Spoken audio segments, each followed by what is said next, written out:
Good morning to all friends.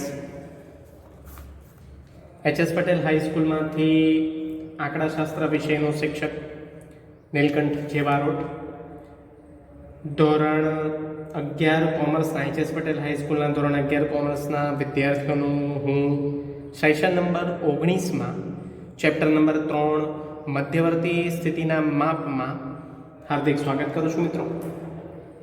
મિત્રો ગઈકાલે આપણે સેશન નંબર 18નો વિડીયો જોયો હશે. સેશન નંબર 18માં આપણે મિત્રો જોયું કે ચતુર્થકો, દશાંશકો, શતાંશકોની વ્યાખ્યા, એના અલગ અલગ પરિસ્થિતિમાં સૂત્રો અને અવર્ગીકૃત માહિતીનો એક દાખલો આપણે જોયો મિત્રો, 43 નંબરનો. હવે કન્ટિન્યુઅસ ફોર્મેટમાં સેશન નંબર 19માં આજે આપણે જોઈશું મિત્રો અવર્ગીકૃત માહિતીનો બીજો દાખલો. રેફરન્સ પ્રેક્ટિસ બુક સ્વાધ્યાય 3.16 દાખલા નંબર 3. ગઈકાલે આપણે મિત્રો 43મો દાખલો જોયેલો, એ દાખલો હતો 3.16નો દાખલા નંબર 2. એવો જ દાખલો આજે બીજા પ્રકારનો જોઈશું, જેમાં થોડું એક્સ્ટ્રા ઇન્ફોર્મેશન આપણી પાસે માંગી છે. જોઈએ તો સ્ટાર્ટ કરીએ છીએ સેશન નંબર 19. અવલોકનો -8, 12, 0, 1, -4, 2, -2, 7, -3, 5, -1 ના બે અંતિમ ચતુર્થકો D9 D9 અને P40 ના મૂલ્યો શોધો. જો દરેક અવલોકનોને 1/2 વડે ગુણવામાં આવે, મિત્રો આ એક્સ્ટ્રા આપણી પાસે વિગત માંગી છે, પ્રશ્ન એક્સ્ટ્રા છે. જો દરેક અવલોકનોને 1/2 વડે ગુણવામાં આવે તો દરેક અવલોકનની નવી કિંમતો મેળવો. તો મિત્રો સ્ટાર્ટ કરીએ.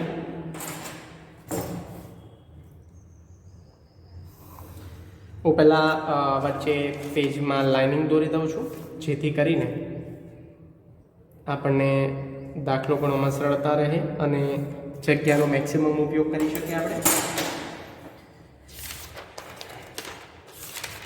તો મિત્રો સ્ટાર્ટ કરીએ છીએ. સૌથી પહેલાં યાદ રાખો, મધ્યવર્તી સ્થિતિમાનના 4 માપ એટલે કે મધ્યસ્થ, ચતુર્થક, દશાંશક અને શતાંશક, આ 4 માપો એવા છે મિત્રો કે એમાં કમ્પલસરીપણે તમારે સૌ પ્રથમ સ્ટેપ નંબર 1માં માહિતીના અવલોકનોને ચડતા ક્રમમાં ગોઠવવા પડે. તો અહીંયા લખીશું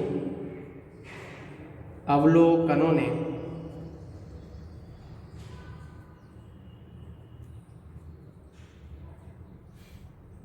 ચડતા ક્રમમાં ગોઠવતા. મિત્રો ધ્યાન રાખજો, જ્યારે માઇનસ અને પ્લસ બંનેની માહિતી આપી હોય તો ચડતા ક્રમમાં સૌથી નાનો ડેટા માઇનસમાં જે સૌથી મોટી કિંમત હોય, કન્ફ્યુઝ ના થશો, ફરી બોલું છું, માઇનસમાં જે ઋણ ચિહ્ન ધરાવતું હોય એમાં જે સૌથી મોટી કિંમત હોય એ સૌથી પહેલી આવે ચડતા ક્રમમાં. જેમ જેમ માઇનસમાં કિંમતો વધતી જાય એમ એમ 0ની નજીક જાય અને 0 પછી ચડતા ક્રમમાં પ્લસમાં ઉલટું કે નાની કિંમત પહેલાં અને મોટી કિંમત પછી. તો એ રીતે ગોઠવીએ. તો અહીંયા જો મિત્રો 1, 2, 3, 4, 5, 6, 7, 8, 9, 10 અને 11 ડેટા આપ્યા છે આપણને. એટલે અહીંયા લખી દઈએ n બરાબર 11. બરાબર મિત્રો. હવે આપણે ગોઠવીએ. માઇનસમાં સૌથી મોટી કિંમત છે -8, તો એ પહેલાં ગોઠવાશે કારણ કે ચડતો ક્રમ છે -8. પછી એનાથી નાની તો -4, પછી એનાથી નાની તો -3, એનાથી નાની -2, એનાથી નાની -1, પછી 0, પછી આવશે 1, પછી આવશે 2, પછી આવશે, બહુ શાંતિથી આ પ્રોસિજર કરવી પડે આપણે, 2 પછી આવશે 7, સોરી 7 નહીં 5 આવશે. અહીંયા હું ચેકીને લખું છું, મારી ભૂલ થઈ છે. 5 આવશે, પછી આવશે 7, પછી આવશે 1 2 3 4 5 6 7 8 9 10 ને 11 એટલે એક જ ડેટા બાકી રહેશે એટલે પછી આવશે 12. તો મિત્રો એકવાર ચડતા ક્રમમાં અવલોકનોને ચડતા ક્રમમાં ગોઠવ્યા પછી એનું કાઉન્ટિંગ કરી લો કે જે પ્રશ્નમાં 11 ડેટા આપ્યા છે 2 ને 2 4 ને 2 6 ને 2 7 ને 2 8 ને 2 2 4 2 6 2 8 2 10 ને 1 11 2 2 4 2 6 2 8 2 10 ને 1 11 તો એ 11 ડેટા થવા જરૂરી છે. હવે આપણે શરૂઆત કરીએ. શું કીધું છે આપણને? ફરીથી એકવાર તમને વાંચીશું. તો અહીંયા એવું કીધું છે કે બે અંતિમ ચતુર્થકો D9 અને P40 ના મૂલ્યો શોધો. તો મિત્રો અંતિમ ચતુર્થકો આપણને કીધું છે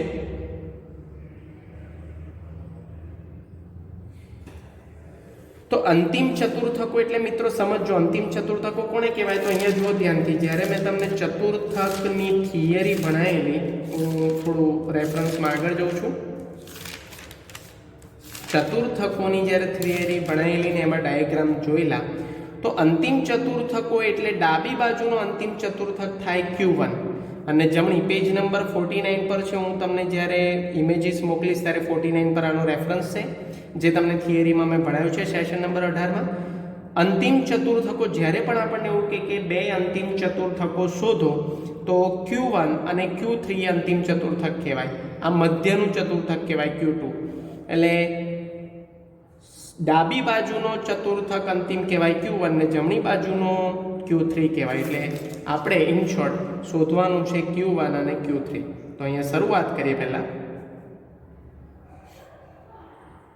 અવર્ગીકૃત માહિતી છે એટલે એક જ સ્ટેપમાં દાખલો થશે. Q1 is equal to, direct લખું છું. હવે Qj નું સૂત્ર લખતો નથી, અહીંયા લખીએ 1 પછી કૌંસમાં n+1. હવે જો ક્વાર્ટાઇલ છે એટલે ભાગ્યા 4 થાય, ચતુર્થક છે આ. મૂ અવલોકન. મિત્રો 1 n બરાબર કેટલા છે? 11 + 1 ભાગ્યા 4 મૂ અવલોકન. 1 × 12 થાય ભાગ્યા 4 મૂ અવલોકન. 12 × 12 ભાગ્યા 4 મૂ અવલોકન. આપણે કરી જોઈએ 12 ભાગ્યા 4 તો આવશે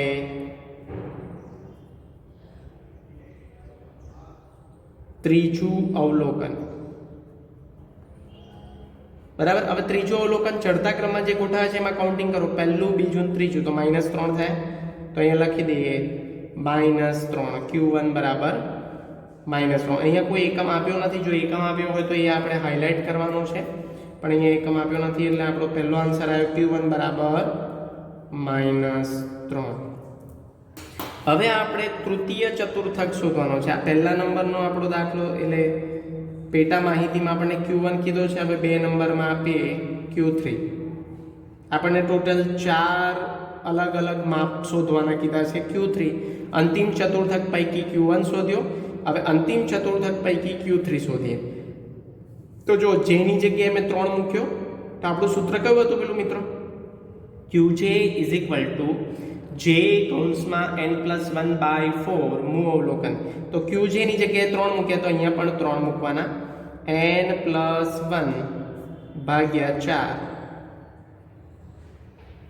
મૂ અવલોકન. તો મિત્રો 3 n બરાબર 11 છે. અવલોકનની કિંમત +1/4 મૂ અવલોકન ડેશ ડેશ મારશો તો પણ ચાલશે. 3 × 12 ભાગ્યા 4, 12 તરી 36/4. અહીંયા જોઈએ 36/4 એટલે 9. તો અહીંયા લખીએ 9મું અવલોકન. અહીંયા ડેશ ડેશ મારી દઈએ. તો 9મું અવલોકન મિત્રો આપણે ગણતરી કરીએ. 1 2 ચડતા ક્રમમાં જે ગોઠવ્યા છે ડેટા એની વાત છે. 1 2 3 4 5 6 7 8 અને 9. તો 5 આવશે. તો અહીંયા લખીએ 5. Q3 બરાબર 5. તો આપણો બીજો આન્સર છે Q3 બરાબર 5. તૃતીય ચતુર્થકની કિંમત આપણને મળે છે 5. પછી આગળ મિત્રો જોઈએ તો આપણને અહીંયા કીધું છે કે પછીનું જોઈએ તો D9 અને P40 આપણને બે માપ શોધવાના કીધા છે, D9 અને P40. તો D9 એટલે આપણે એને ગુજરાતીમાં કહીએ છીએ 9મો દશાંશક. અને મિત્રો અવર્ગીકૃત માહિતીમાં એટલે વિદ્યાર્થી મિત્રો આપણને ત્રીજા માપમાં D9 શોધવાનું કીધું છે, એને આપણે ગુજરાતીમાં કહીએ છીએ 9મો દશાંશક. હવે ધ્યાન રાખજો વિદ્યાર્થી મિત્રો, આગળના જે બે માપ શોધ્યા એ હતા ચતુર્થક પૈકીના માપ. હવે જે માપ તમે શોધવા જઈ રહ્યા છો એ દશાંશક છે, એટલે અહીંયા સૂત્ર બદલાય છે. તો અહીંયા આપણે લખીએ D9. આપણે ડીનું એટલે કે દશાંશકનું સૂત્ર શું હતું થોડું યાદ કરીએ. DJ ઇઝ ઇક્વલ ટુ જે કૌંસમાં n+1, પણ ભાગ્યા આપણે શું કરતા હતા 10, કારણ કે આ શું છે દશાંશક. તો જેની જગ્યાએ આપણે શું લખીશું અહીંયા 9 n+1 ભાગ્યા 10, કારણ કે તમે દશાંશક શોધો છો એટલે 10મો ભાગ કહેવાય. મૂ અવલોકન. બરાબર મિત્રો. પછી 9 n+1 એટલે અહીંયા લખીશું n બરાબર કેટલા છે 11 + 1 ભાગ્યા 10 મૂ અવલોકન. 11 + 1 12 ગુણ્યા 9 છેદમાં 10. તો અહીંયા આવશે 12 9 108. છતાંય આપણે વેરીફાઈ કરી લઈએ. 9 ગુણ્યા 12 108 ભાગ્યા 10 મૂ અવલોકન, તો ભાગ્યા 10 કરીશું. તો અહીંયા આવશે મિત્રો 10.8 મૂ અવલોકન. હવે મિત્રો બહુ અગત્યનો મુદ્દો 10.8મું અવલોકન. મેં તમને અગાઉ પણ સેશન નંબર 18માં જે અવર્ગીકૃત માહિતીનો પહેલો દાખલો જે ભણાવ્યો એમાં પણ મેં તમને કીધેલું 0.5 આવે તો તમે એની સરેરાશ કરી શકો. ધારો કે સપોઝ સમજી લો અહીંયા 10.5 આવ્યા, તો 10.5મું અવલોકનમાં તમે એવું લખી શકો કે 10મું અવલોકન પ્લસ 11મું અવલોકન ભાગ્યા 2, એવું તમે લખી શકો. પણ 10.8મું અવલોકન આવ્યું છે તો આપણે સરેરાશની પદ્ધતિ યોગ્ય નથી. એની માટે મિત્રો આગળ આપણે જોઈએ એવી પ્રમાણે તમારે આવું લખવાનું છે 10મું અવલોકન પ્લસ 0.8, પછી કૌંસમાં આપણે એના પછીનું 10મા પછીનું અવલોકન કયું છે તો 11મું અવલોકન શોર્ટમાં લખું છું માઇનસ 10મું અવલોકન. બસ આ રીતે આપણે કરવાનું છે. તો 10મું અવલોકન મિત્રો આપણે જોઈશું ચડતા ક્રમમાં જોવાનું છે, ઉપરની માહિતી પ્રશ્નની જોવાની નથી. તો 1 2 3 4 5 6 7 8 9 અને 10મું 7 છે. તો 7 પ્લસ 0.8 પછી 11મું અવલોકન 12 છે માઇનસ 10મું અવલોકન 7 છે. તો 7 પ્લસ બોર્ડ માસના નિયમ પ્રમાણે પહેલાં બ્રેકેટ સોલ્વ થાય તો 12 માઇનસ 7 તો 5 આવે. ગુણાકાર કરીએ પહેલાં તો 8 પંચા 40 એટલે 4 આવશે. 0.8 ગુણ્યા 5 તો આવશે 4, એટલે 7 ને 4 11. તો અહીંયા આપણને D9 બરાબર કેટલા મળે છે 11 એકમ. આપણને કોઈ એકમ આપ્યો નથી એટલે આપણે પાછળ એકમ લખતા નથી. તો D9 બરાબર આપણને મળ્યા 11. હવે આગળ આપણને શું શોધવાનું કીધું છે મિત્રો? તો જો D9 પછી આપણને P40 શોધવાનું કીધું છે. P40 તો એ શું છે શતાંશક. હું અહીંયા લખું છું ફરી એક વખત. આ આપણું કયું માપ થયું D9? ત્રીજા નંબરનું. હવે ચોથા નંબર પર આપણને શું કીધું છે P40 શોધો. તો P40 ને આપણે ગુજરાતીમાં શું કહીએ છીએ 40મો શતાંશક. હવે મિત્રો યાદ રાખજો અહીંયા બી સૂત્ર બદલાય છે કારણ કે આ શતાંશક છે એટલે 100મો ભાગ, એટલે છેદમાં શું લેવાનું ભાગ્યા 100. જોઈએ P40 આપણું શતાંશકનું સૂત્ર અવર્ગીકૃત માહિતીમાં શું હતું? યાદ કરો તો PJ is equal to J કૌંસમાં n+1 ભાગ્યા 100. તો J ની જગ્યાએ મેં કેટલા લીધા? 40. તો અહીંયા પણ J ની જગ્યાએ કેટલા લેવાના? 40. n બરાબર કેટલા છે? 11 + 1 ભાગ્યા 100 મુ અવલોકન. 40 ગુણ્યા 12 છેદમાં 100 મુ અવલોકન. 12 ચોક 48, 480 ભાગ્યા 100 મુ અવલોકન. એટલે અહીંયા આવશે 4.8 મુ અવલોકન. હવે જો આ 4.5 હોત તો કેવી રીતના કરત? સરેરાશની પદ્ધતિએ દાખલો સોલ્વ કરી શકત, પણ અહીંયા 0.5 નથી, 0.8 છે. એટલે આપણે શું કરવું પડશે મિત્રો? તો અહીંયા આપણે કઈ પદ્ધતિ એપ્લાય કરવી પડશે? ઉપર જે કરીએ દશાંશકમાં D9માં, અહીંયા હું લખીશ ચોથું અવલોકન પ્લસ કરવાનું છે આપણે 0.8 કૌંસમાં, શોર્ટમાં લખું છું, મારી પાસે જગ્યાનો અભાવ છે, પાંચમું અવલોકન માઇનસ ચોથું અવલોકન.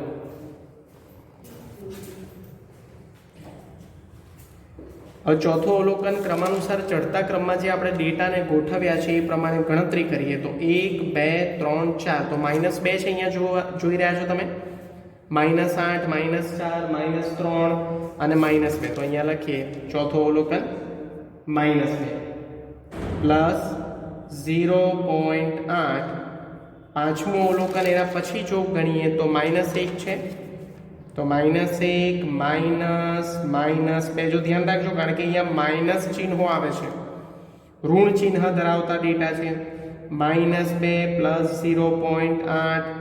પાંચમું અવલોકન આપણું માઇનસ છે, વચ્ચે માઇનસનું ચિહ્ન છે, અને ચોથું અવલોકન પણ માઇનસ છે. એટલે શું થશે? -1 આ માઇનસ કૌંસ છોડે તો પ્લસ થઈ જશે, એટલે +2. તો +2 ને -1 એટલે શું આવશે?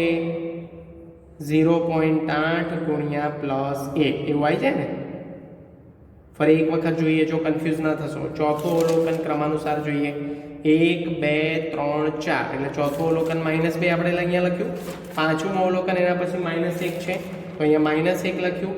ચોથું અવલોકન -2 છે, તો -2 લખ્યું, પણ વચ્ચે ચિહ્ન માઇનસનું છે કોમન, એટલે આ કૌંસ છોડે તો માઇનસ પ્લસ થઈ જાય. પ્લસ માઇનસ માઇનસ થાય ને મોટી સંખ્યાનું ચિહ્ન એટલે +1 +2 -1 +1. 0.8 ગુણ્યા 1 -2 પ્લસ 0.8 ગુણ્યા 1 એટલે +0.8.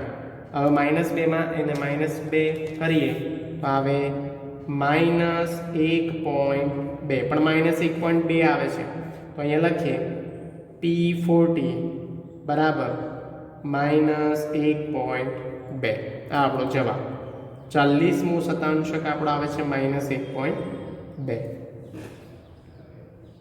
1.2 લખો તો આ 1.20 લખો, બંને વેલિડ છે. હવે મિત્રો આપણને પાંચમો ક્વેશ્ચન પૂછ્યો છે, બહુ જ અગત્યનો, જે આપણી માટે નવો છે. જો દરેક અવલોકનોને 1/2 વડે ગુણવામાં આવે તો અવલોકનની આ નવી કિંમતો એટલે શું? તમને નવી કિંમતો કઈ પૂછે છે ખ્યાલ આવે છે?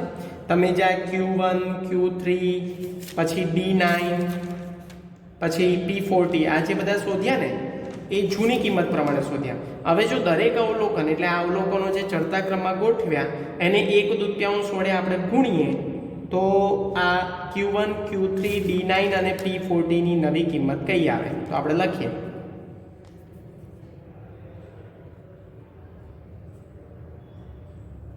નવી કિંમતો. તો મિત્રો તમને ખબર હોય તો આપણે નોંધમાં એક મુદ્દો લખેલો છે, અહીંયા લાગવું પડે તો હું પેજ પલટાવું છું અને મુદ્દો તમને બતાવું છું. જો નોંધ નંબર 13માં આપણે એવું લખેલું મિત્રો કે મધ્યસ્થ ચતુર્થકો, દશાંશકો અને શતાંશકોની કિંમતો ઉગમ બિંદુ અને માપના પરિવર્તનથી બદલાય છે. એનો મતલબ એ થયો કે જો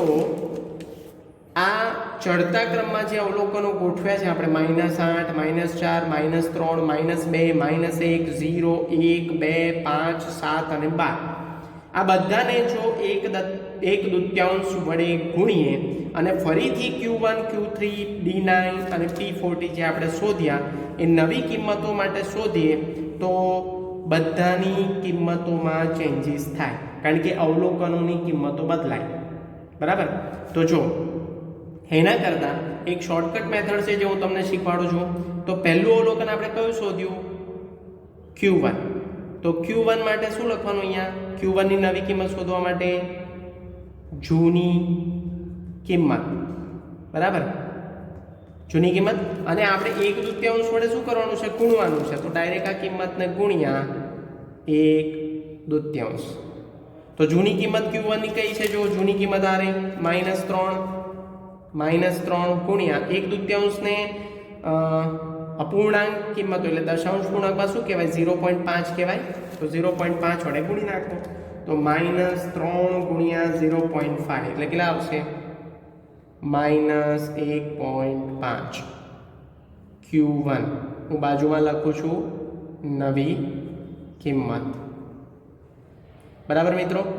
બધા અવલોકનો જોડે ગુણાકાર કરવાની કોઈ જરૂર નથી. -8 જોડે ગુણ્યા 1/2 કરીએ તો -4 આવે.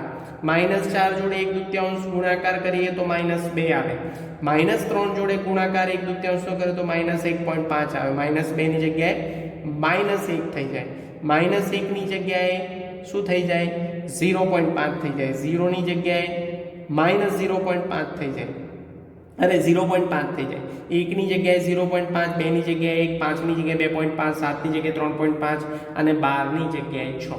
જો તમે 1/2 વડે ગુણો, પણ એવી મજૂરી કરવાની કોઈ જરૂર નથી. તમારે શું કરવાનું?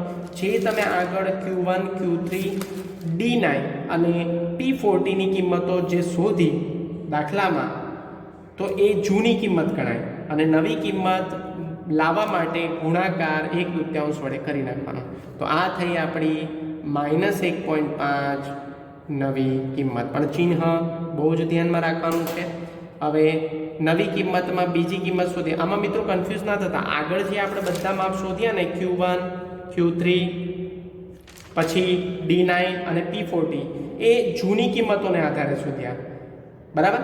નવી કિંમતો એટલે ગુણ્યા 1/2 કરીને જે આપણે શોધીશું એ બધી નવી કિંમતો થઈ. તો હવે આપણે શોધીએ Q3 ની નવી કિંમત. તો એની માટે સૂત્ર લખી નાખીએ. સર્વસામાન્ય સૂત્ર છે, આપણે જાતે બનાવ્યું છે. જૂની કિંમત ગુણ્યા 1/2. તો જૂની કિંમત Q3 ની કઈ છે જોઈ લઈએ આગળ. 5. તો અહીંયા લખીએ 5 ગુણ્યા 0.5 કરી નાખીએ તો અહીંયા કેટલા થશે? 2.5 Q3 પ્લસમાં આવશે. તો અહીંયા લખી દઈએ એની નવી કિંમત. જો કે આપણે ઉપર લખેલું જ છે.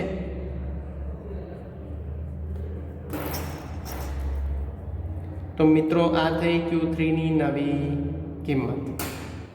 પછી નંબર 3 પર D9 ની નવી કિંમત. તો D9 માટે આપણે લખીએ જૂની કિંમત ગુણ્યા 1/2. હવે જૂની કિંમત D9 ની આરે 11 છે ગુણ્યા 1/2. તો કેટલી થાય મિત્રો? 5.5. જોઈ લો. 11 ગુણ્યા 1/2 એટલે 5.5 એની નવી કિંમત થઈ. તો અહીંયા લખીશું બાજુમાં નવી કિંમત.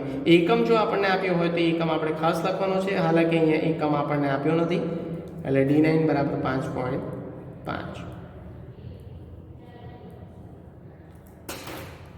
અને નંબર 4 પર નવી કિંમત શોધવાની છે. તો એ નંબર 4 પર લખીશું P40 બરાબર એનું સૂત્ર લખીશું નવી કિંમત માટે. જૂની કિંમત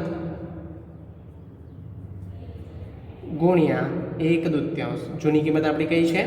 તો આ આપી P40 ની -1/2 ગુણ્યા 0.5. અહીંયા જોઈ લઈએ કેલ્સીમાં 1/2 માઇનસમાં ગુણ્યા 0.5 એટલે -0.6. આ આપણી નવી કિંમત આવી P40 ની નવી કિંમત. તો મિત્રો નવી અને જૂની કિંમતમાં કન્ફ્યુઝ બિલકુલ ના થતા, કારણ કે અહીંયા દાખલો એ પ્રકારનો આપણને આપ્યો છે કે પહેલાં જૂની કિંમતો શોધવાની અને પછી ગુણાકાર કરીને દરેક અવલોકનમાં 1/2 એટલે કે 0.5 વડે ગુણી અને નવી કિંમત શોધવાની છે. તો ટોટલ આપણા 8 જવાબ થાય છે. જૂની કિંમતના 4 અને નવી કિંમતના એ જ માપના 4 આન્સર થાય છે. તો મિત્રો આ હતો આપણો પીબીનો સ્વાધ્યાય 3.16નો દાખલા નંબર 3. આગળ જોઈએ મિત્રો, હજુ એક દાખલો અવર્ગીકૃત માહિતીમાં હજુ એક દાખલો આપણે જોઈશું. રેફરન્સ છે દાખલા નંબર 45 કન્ટિન્યુઅસ ફોર્મેટમાં રેફરન્સ પીબી પ્રેક્ટિસ બુકનો સ્વાધ્યાય 3.16નો દાખલા નંબર 4. મિત્રો આ તમે જોઈ રહ્યા છો, આવો દાખલો આપણે મધ્યસ્થમાં જોઈ ચૂક્યા છે અવર્ગીકૃત માહિતીમાં. પહેલી જે કિંમત આપી છે મિત્રો જુઓ 3/8 3/8 અપૂર્ણાંક કિંમત છે. 1.1/4 અને આપણે શું કહીએ છીએ મિશ્ર અપૂર્ણાંક કિંમતો. 0 પૂર્ણાંક કિંમત, 1 પૂર્ણાંક કિંમત 1/4 કેવી કિંમતો અપૂર્ણાંક કિંમત. 2.1/2 એટલે મિશ્ર પૂર્ણાંક કિંમતો. 1/8 અપૂર્ણાંક કિંમત, 1/2 અપૂર્ણાંક કિંમત, 2.3/4 એ અપૂર્ણાંક કિંમતો. તો આને મિત્રો બધાને આપણે શું કરવાનું, મિશ્ર અપૂર્ણાંક અને પૂર્ણાંક કિંમતોને આપણે એક ફોર્મેશનમાં ગોઠવવાનું છે. એક ફોર્મેશનમાં તો ગોઠવી. સૌથી પહેલા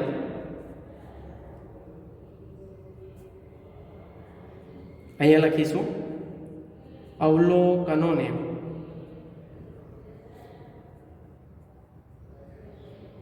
ચડતા ક્રમમાં ગોઠવતા. હવે મિત્રો અહીંયા શું આપણને શોધવાનું કીધું, ચતુર્થકોની કિંમત શોધો. ચતુર્થકો એટલે કયા ચતુર્થકો? Q1, Q2 અને Q3. ચતુર્થકોના 3 જ વેલ્યુ હોય, 3 જ કિંમતો ચતુર્થકની મળે, Q1, Q2 અને Q3. ખ્યાલ છે, આપણે આગળ થિયરીમાં જોયેલું છે કે ચતુર્થકોના 4 સરખા ભાગ થાય પણ કિંમતો કેટલી મળે? 3. મેં તમને ઉદાહરણ દ્વારા સમજાવ્યું છે કે કોઈ એક ચોકલેટના 4 સરખા ટુકડા કરવા હોય તો કેટલી વખત કટ કરવી પડે? ચોકલેટ 3 વખત કટ કરવી પડે. સિમ્પલ. મિત્રો હવે અહીંયા ધ્યાન આપે, ચડતા ક્રમમાં ગોઠવતા પહેલા એ ધ્યાન રાખજો કે મિશ્ર અપૂર્ણાંક કિંમતોને તમારે અપૂર્ણાંકમાં ગોઠવવાની છે પહેલા તો. બરાબર? તો અહીંયા 3/8 આનું શું થશે? અહીંયા પેન્સિલથી આપણે લખી દઈએ. 4 × 4 મિશ્ર અપૂર્ણાંક કિંમત કેવી રીતે કરે છે? છેદ અને પૂર્ણાંક કિંમતોનો ગુણાકાર અને અંશનો સરવાળો થાય. તો 4 × 4 + 1 એટલે 5. તો અહીંયા આવશે કૌંસમાં હું લખું છું 5/4. 5/4. પછી અહીંયા 1/4 બરાબર છે 2 × 4 + 1 એટલે 5. તો મિત્રો એક કામ કરીએ, ચડતા અવલોકનોને ગોઠવતા અત્યારે ચડતો ક્રમ હું ચેકી નાખું છું. ફક્ત આપણે એટલું લખીએ અવલોકનોને ગોઠવતા. તો જો અહીંયા 3/8 આપણે ચડતા ક્રમમાં નથી ગોઠવતા મિત્રો, ધ્યાન રાખો. હું મિશ્ર અપૂર્ણાંક કિંમતોને પૂર્ણાંકમાં ગોઠવું છું એટલે 4 × 4 + 1 એટલે 5. 5/4 પછી 0 1 1/4 પછી 2 × 4 + 1 એટલે 5/2 1/8 1/2 2 પછી આવશે 3/4.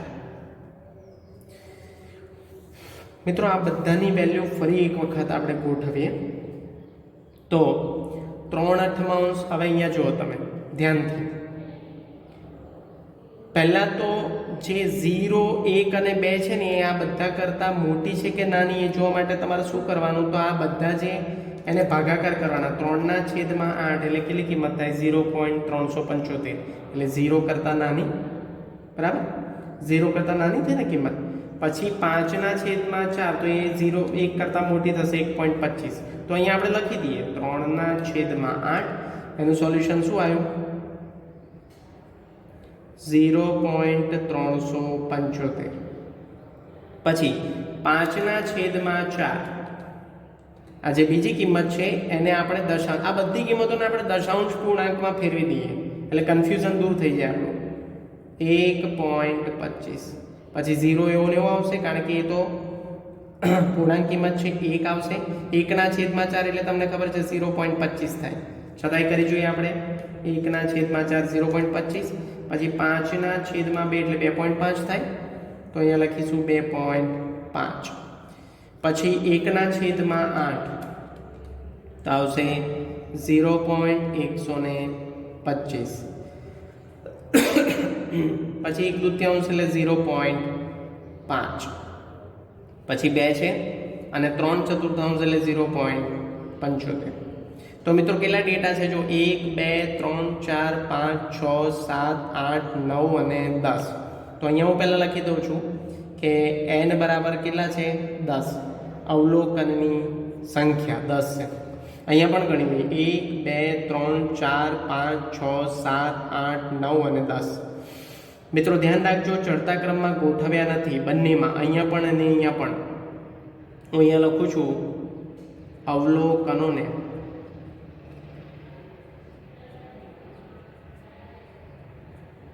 દશાંશ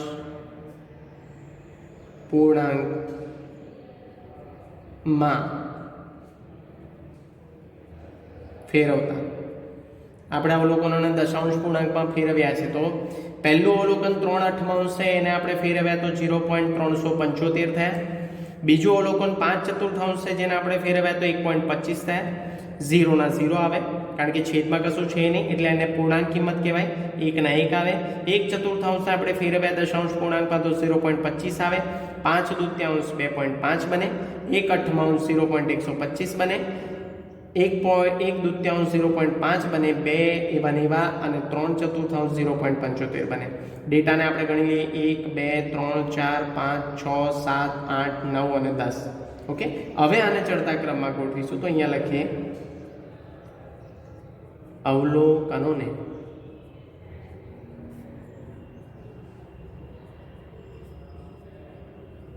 ચડતા ક્રમમાં ગોઠવતા. મિત્રો આ આપણું ફાઇનલ સ્ટેપ છે ચડતા ક્રમનું.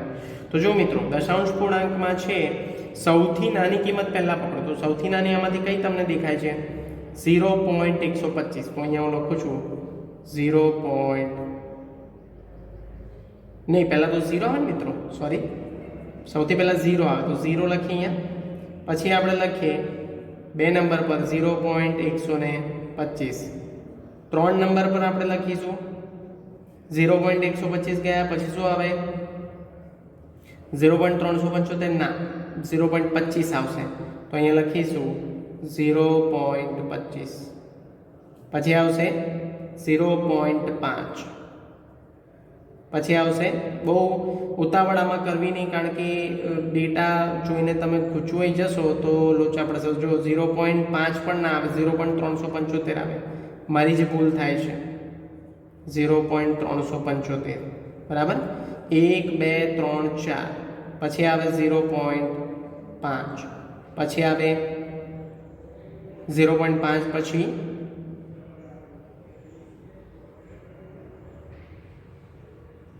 1 આવશે. પછી 1 પછી આવશે 1.25. પછી 1.25 પછી આવશે 2 અને પછી આવશે છેલ્લા 2.5. ગણી લઈએ 10 ડેટા થાય છે કે કેમ? 1 2 3 4 5 6 7 8 અને 9. હજુ એક ડેટા આપણા રહ્યા. કયા ડેટા રહ્યા જુઓ તો? કોઈક મિસ્ટેક થઈ છે આપણી. 0 પહેલાં લીધા, 0.75 લેવાનું આપણે ભૂલી ગયા. 0.375 0.5. પછી અહીંયા લઈ લઈએ 0.75. ફરી એક વખત જોઈ લઈએ. જો 0 પહેલા નંબર પર, 0.125 બીજા નંબર પર, 0.25 ત્રીજા નંબર પર ચડતા ક્રમમાં, 0.375 ચોથા ક્રમ પર, 0.5 પાંચમા ક્રમ પર, 0.75 અહીંયા 0.75 છે એ છઠ્ઠા ક્રમ પર, 1 સાતમો ક્રમ, 1.25 આઠમો ક્રમ, 2 નવમો ક્રમ અને 10મો ક્રમ 2.5. હવે આને જ તમારે ધ્યાનમાં લેવાના છે. એટલે આને હું બ્લેક ટેબલમાં દર્શાવી દઉં છું, કારણ કે જ્યારે પણ આપણે જવાબ શોધીશું ત્યારે આમાંથી શોધીશું, બરાબર. હવે આપણે લખવાના શું શોધવાનું છે? ચતુર્થકોની કિંમતો. કાલે મેં તમને કીધેલું ચતુર્થકોની કિંમતો એટલે શું? Q1 Q2 અને Q3 ત્રણ આપણે શોધવાના. ચતુર્થકો એટલે એક સરખા 4 ભાગ, પણ કિંમતો કેટલી મળે? 3. तो अहींया लखीए नंबर 1 में Q1 सूत्र है आपणुं 1 कौंस में n+1 भाग्या 4 मू अवलोकन। तो 1 n बराबर 10 प्लस 1 भाग्या 4 मू अवलोकन 1 गुणिया 11 भाग्या 4 मू अवलोकन 11 भाग्या 4 डायरेक्ट આપણે કરીએ છીએ એટલે આવશે 2.75 મુ અવલોકન 2.75 માટે વિદ્યાર્થી મિત્રો કેવી રીતે લખીશું આપણે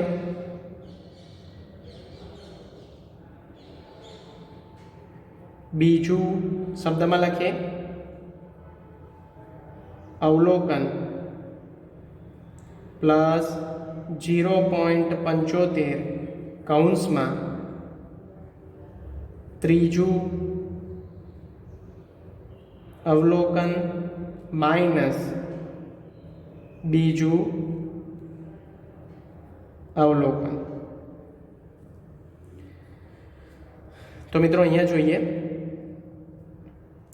बीजू अवलोकन आपणुं कयुं छे चढ़ता क्रम में अहींया नथी जोवानुं आपणे अहींया जोवानुं छे चढ़ता क्रम में पहलुं अने बीजું अवलोकन 0.125 तो अहींया लखीए बीजું अवलोकन 0.125 प्लस 0.75 कौंस में त्रीजुं अवलोकन तो पहलुं बीजुं त्रीजुं त्रीजुं छे 0.25 माइनस 0.175 बीजुं अवलोकन 0.125 प्लस 0.75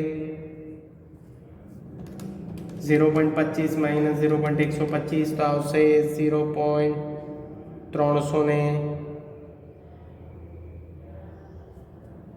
सॉरी 0.25 माइनस 0.125 એટલે આવશે 0.125 જ આવશે 0.125 गुणाकार करीशुं 0.125 प्लस 0.75 पहला गुणाकार थशे ब्रेकेट में 0.125 0.125 गुणिया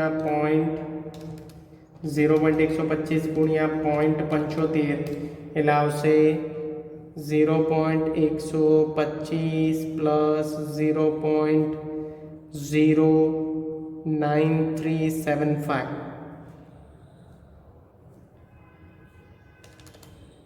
0.09375 प्लस 0.125 એટલે આયા 0.2187 એની જગ્યાએ આપણે એવું લખી શકીએ 0.22 એવું લખી શકો તમે આ આપણને મળ્યા Q1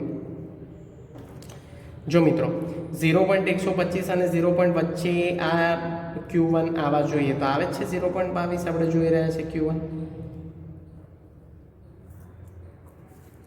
तो 0.22 આપણને મળ્યા 4 નંબરમાં 7/32 0.128 मित्रों आनो जवाब आपणे अपूर्णांक किंमत में पण लखी शकीए छीए जो लखवो होय तो आपणे लखी शकीए छीए पण आपणे एवुं करता नथी आने दशांश पूर्णांक में फेरवी देवानो छे आनो और करीने अहींया बीजो आंसर एक आपेलो छे लखुं छुं 7/32 ए आंसर आवे आनो जो आपणे अपूर्णांक किंमतों में जईए तो अत्यारे आपणे दशांश पूर्णांक पास शोध्यो छे पण 7/32 तमे जो केल्सीयम करशो तो आज आंसर आवशे 0.21775 एने आपणे कन्वर्ट कर्यो छे दशांश पूर्णांकमां। हवे बीजुं माप छे मित्रों आपणुं ए कयुं छे Q3 तो Q3 बराबर 3 कौंसमां n+1 भाग्या 4 मू अवलोकन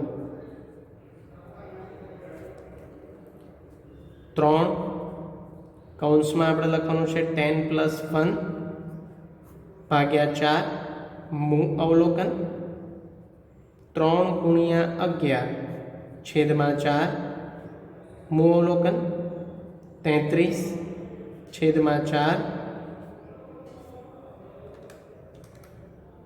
33/4 કરીશું એટલે આવશે 8.25. મિત્રો 0.5 નથી આવતા એટલે અહીંયા પણ આપણે લખાણ લખવું પડશે. 8મું અવલોકન પ્લસ 0.25 કૌંસમાં 9મું અવલોકન માઇનસ 8મું અવલોકન. મિત્રો 8મું અવલોકન આપણે ચડતા ક્રમમાં જોવાનું છે. 1 2 3 4 5 6 7 અને 8 1.25. તો અહીંયા લખીએ 8મું અવલોકન 1.25 પ્લસ 0.25. 9મું અવલોકન કૌંસમાં 2 છે માઇનસ 1.25. પાછળ જોઈશું મિત્રો.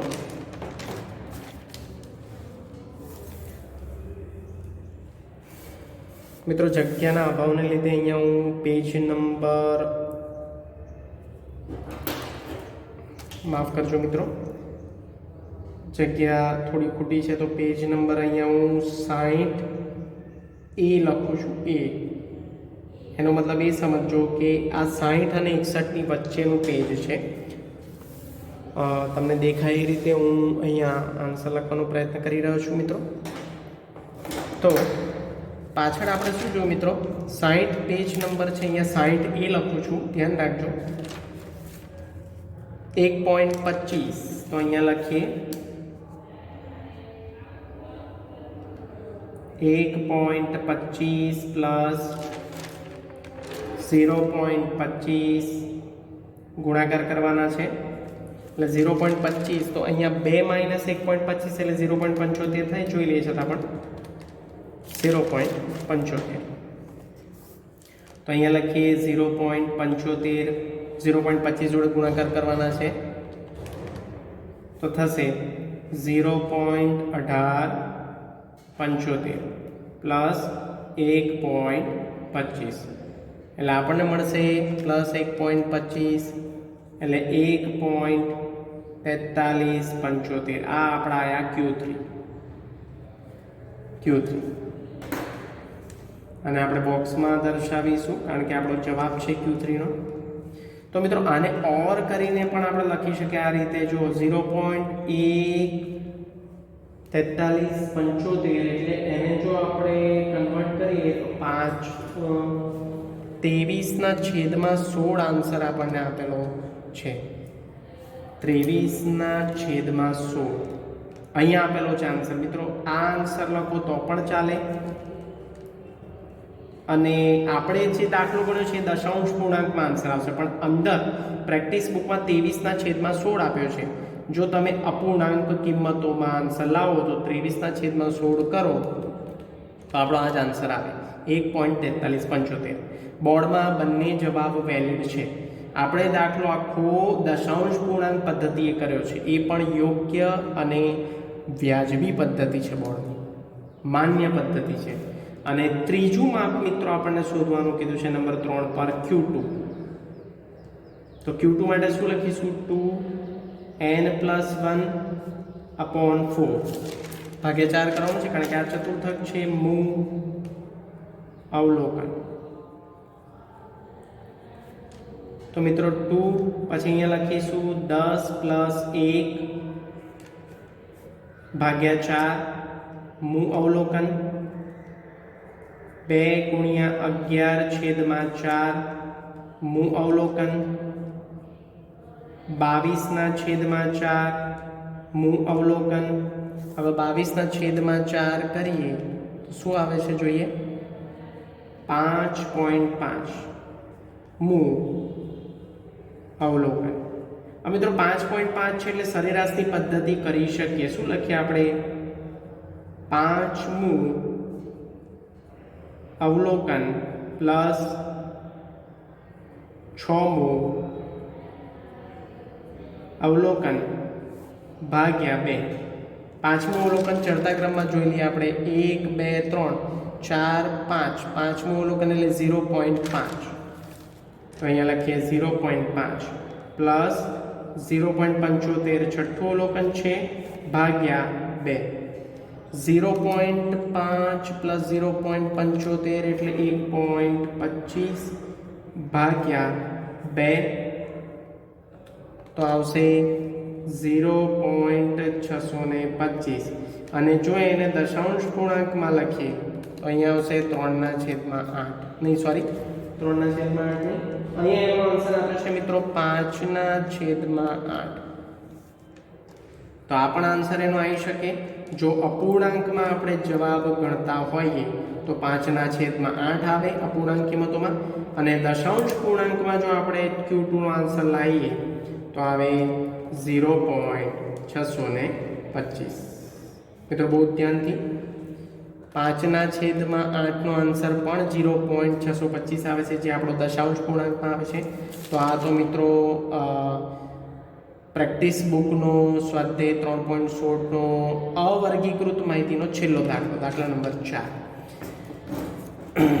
મિત્રો હવે આપણે આગળનો દાખલો જોઈએ વર્ગીકૃત માહિતીમાં અસતત આવૃત્તિ વિતરણનો દાખલો વર્ગીકૃત માહિતીમાં અસતત આવૃત્તિ વિતરણ તો મિત્રો પહેલા આપણે શું કરવાનું જો અહીંયા રેફરન્સ દાખલા નંબર 46 છે કન્ટિન્યુઅસ ફોર્મેટમાં રેફરન્સ પીબી 3.17 દાખલા નંબર 2 3.17 નો દાખલા નંબર 2 મિત્રો હવે આપણે અવર્ગીકૃત માહિતીના દાખલા પૂર્ણ થયા આપણા હવે આપણે જોઈએ છે વર્ગીકૃત માહિતીનો પહેલો દાખલો અસતત આવૃત્તિ વિતરણનો જેમાં વર્ગો આપણને આપ્યા નથી એક્સઆઈ અને એફઆઈ બે આપેલા છે તો પ્રેક્ટિસ બુકનો સ્વાધ્યાય 3.17 નો દાખલા નંબર 2 કેટલાક કુટુંબોના દૂધની દૈનિક વપરાશ ખર્ચનું આવૃત્તિ વિતરણ નીચે પ્રમાણે છે આ નીચે પ્રમાણે આપણને આપ્યું છે આ પ્રશ્ન છે આપણો તો Q1 D5 અને P70 શોધો એટલે આપણે પ્રથમ ચતુર્થક ગુજરાતીમાં કહીએ તો Q1 ને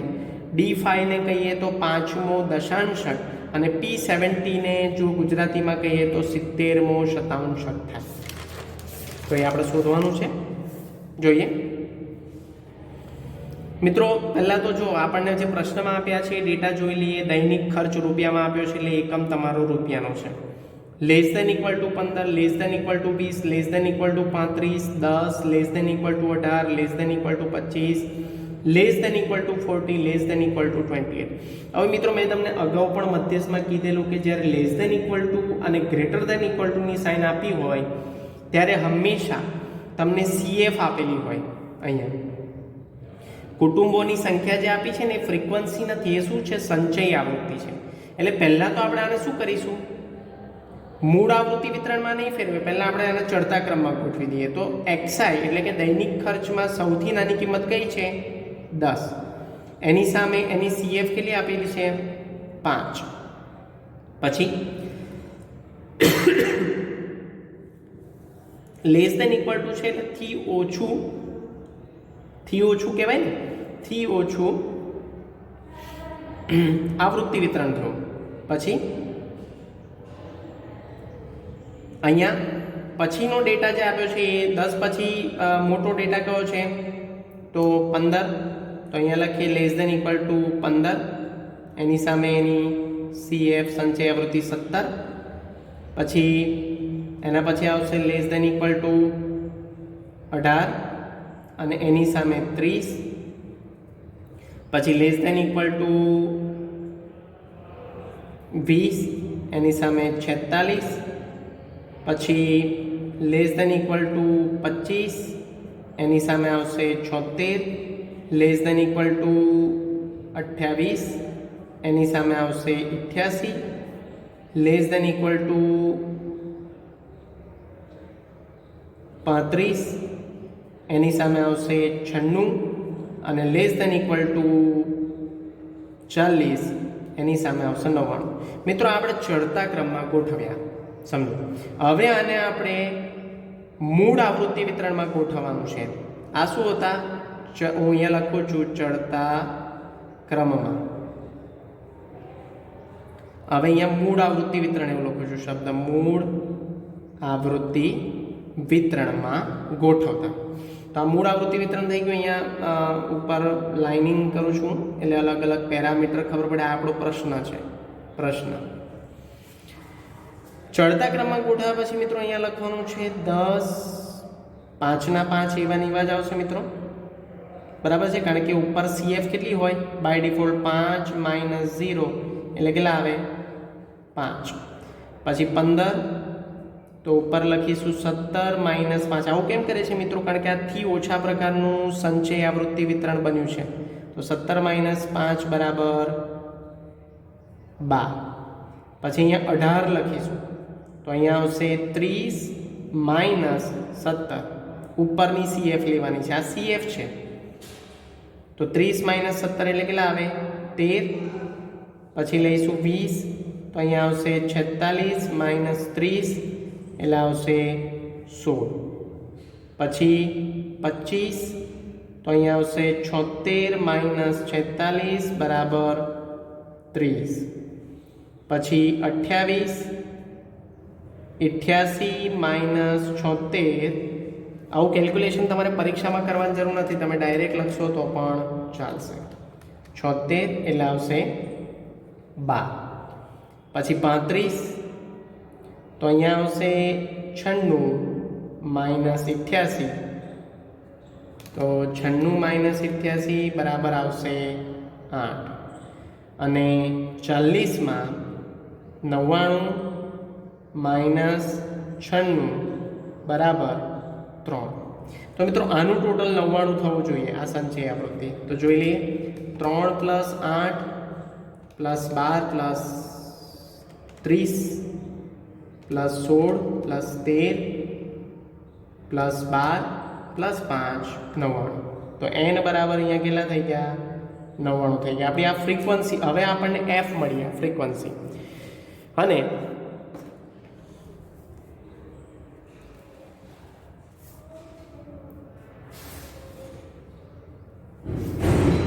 સંચય આવૃત્તિ આની શોધીએ તો અહીંયા આવશે પહેલા 5, 12 + 5 એટલે 17, 17 + 13 એટલે 30, 30 + 16 એટલે 46, 46 + 70 એટલે 76, 76 + 12 એટલે 88, 88 + 8 એટલે 96, 96 + 3 એટલે 99. તો આપણી CF પણ મળી ગઈ. હવે મિત્રો આપણો દાખલો શરૂ થાય છે અહીંથી.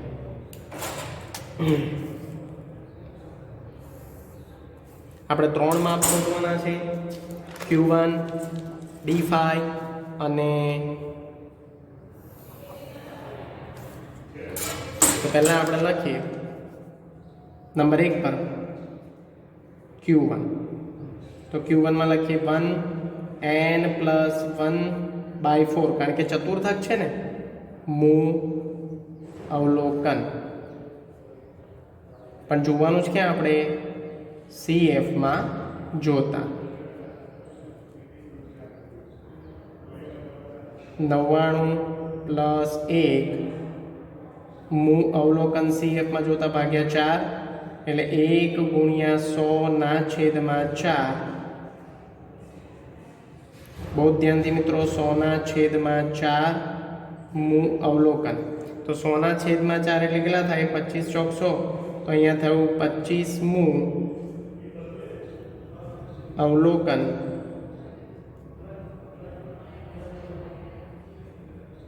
CF માં જોતા. 25મું અવલોકન CF માં જોઈએ તો 25નો સમાસ ક્યાં થાય? જો 5, 17 અને 30. 30માં 25મું, 30ની અંદર 25નો કેવી રીતે આપણે જોવાનું છે? 0 થી 5નો સમાવેશ 10ની અંદર થાય. પછી 6 થી 17નો સમાવેશ 15માં થાય. 18 થી 30નો સમાવેશ 18માં થાય. તો અહીંયા આ આપણું આવશે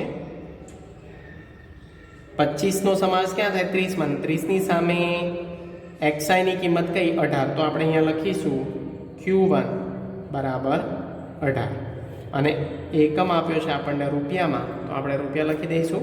તો Q1 આપણને પ્રથમ ચતુર્થક મળ્યો 18. મિત્રો ફરી એકવાર આ 25ને ક્યાં જોવાનું? તમારે CFમાં, સંચય આવૃત્તિમાં. તો CFનો સમાવેશ ક્યાં થાય? 30માં. 30ની સામે xi, આ xi છે આપણી. xi ની કિંમત કઈ છે? 18. તો આ આપણું બનશે Q1. બરાબર. હવે એવી જ રીતે આપણે સેકન્ડ નંબર પર શોધવાનું છે D5. d5 ને આપણે ગુજરાતીમાં કહીએ છીએ પાંચમો દશાંશક. આ પાંચમા દશાંશક માટે આપણે શું લખીશું? તો d5 is equal to 5n+1/10 મુ અવલોકન. 5 n બરાબર, અહીંયા મિત્રો લોજિક અલગ છે કારણ કે આ અસતત આવૃત્તિ વિતરણ છે એટલે n બરાબર શું થાય? Sigma F. હું અહીંયા લખું છું સિગ્મા એફ બરાબર n 99+1/10. જો મિત્રો આ દશાંશક છે એટલે મેં ભાગ્યા 10 કર્યા, ચતુર્થકમાં 4 કરવાના. તો અહીંયા આગળ આપણે જોઈએ આ બાજુ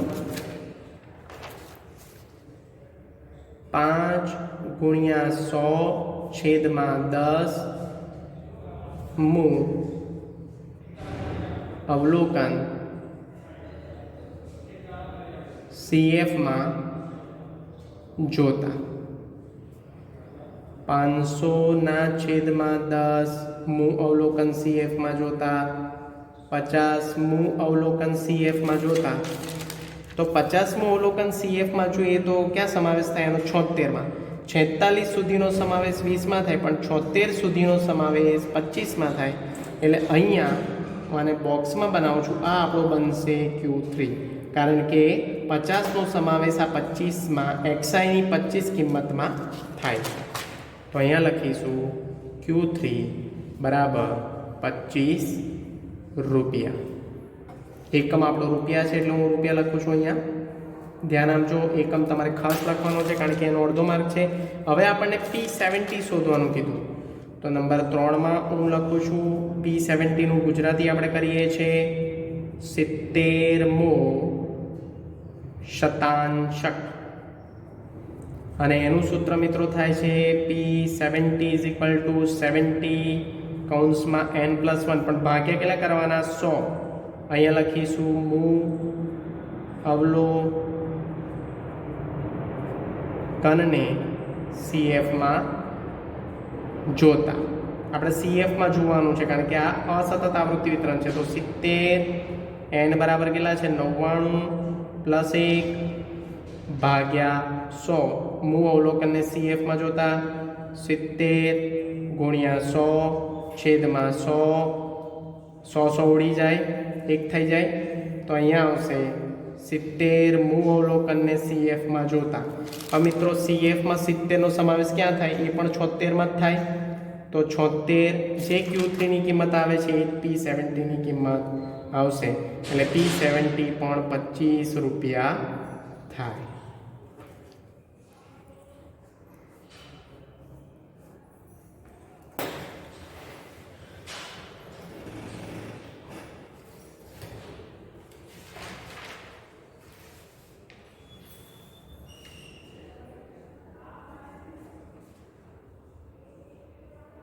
તો મિત્રો આ હતો આપણો અસતત આવૃત્તિ વિતરણનો PB પ્રેક્ટિસ બુકનો સ્વાધ્યાય 3.17નો દાખલા નંબર 2. મિત્રો અહીંયા આપણે સેશન નંબર 19 પૂર્ણ કરીએ છીએ. હવે અસતત આવૃત્તિ વિતરણના બીજા 2 દાખલા મારે તમને કરાવવાના છે જે થોડા અલગ પ્રકારના છે. તો મિત્રો અહીંયા હું લખું છું આ Q3 એ જ આપણો શું બને છે? P70. 25 બે માપમાં આવે છે. P70 પણ 25 બને છે અને Q3 પણ 25 બને છે. તો અહીંયા આપણે સેશન નંબર 19 પૂર્ણ કરીએ છીએ. હવે સેશન નંબર 20માં આપણે અસતત આવૃત્તિ વિતરણના બીજા 2 દાખલા જોઈશું. સ્ટે હોમ, સ્ટે સેફ, ઘરે બેઠા ભણો. Thank you.